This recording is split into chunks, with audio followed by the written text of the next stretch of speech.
Things about having Dominican parents that would send a non-Dominican into a coma.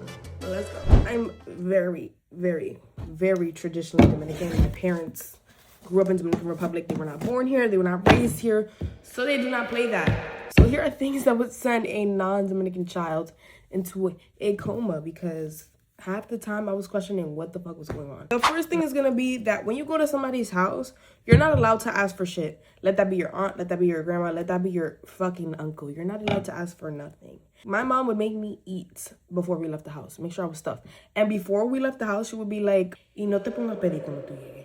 Because you ate before you left the house, so why would you be hungry when you got there, right? On top of this is that whenever you're going to somebody's house, you would always bring something. Like, you never really show up to anybody's house empty-handed. But when you get there, you're not allowed to open the fridge. You're not allowed to open the pantry, the cabinets, nothing. And let alone ask them for something unless it was already offered to you. A lot of the time, this would be like people's houses that you regularly went to. And your mom would still be like, bitch, don't ask for shit. The second thing is that basically from ages, like, actually not ages, anything. From when I was 5 up until like now, I was my mom's translator. I've done documents for Con Edison. I've done documents for the bank. I've done documents for Geico. I learned shit about insurance before the age of, I promise you, like 14.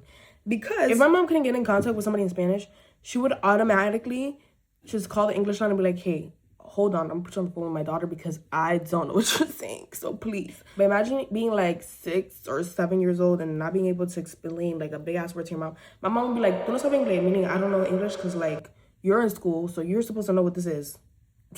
God forbid. I don't know what this fat ass word means at the age of 6.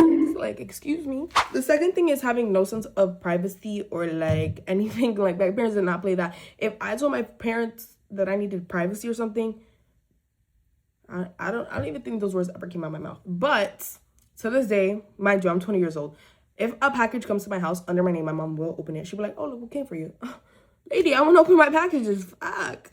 And let you say something. Because the thing is, because they birthed you, oh, baby, you can't say nothing. You got to just hold it and just go about your day, okay? The fourth thing is that a lot of Dominican families will give you a nickname based on what you look like.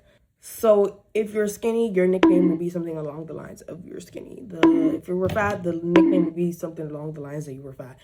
If you looked a certain type of way that just warranted a nickname, you were given a nickname. And the thing is, the people love to say is like, oh, an endearing term, like, bitch. No, you're borderline body shaming half of the people when they're growing up. Okay, the last thing is not something that's actually bad, but every single vacation I've ever been on in my life has been to the Dominican Republic.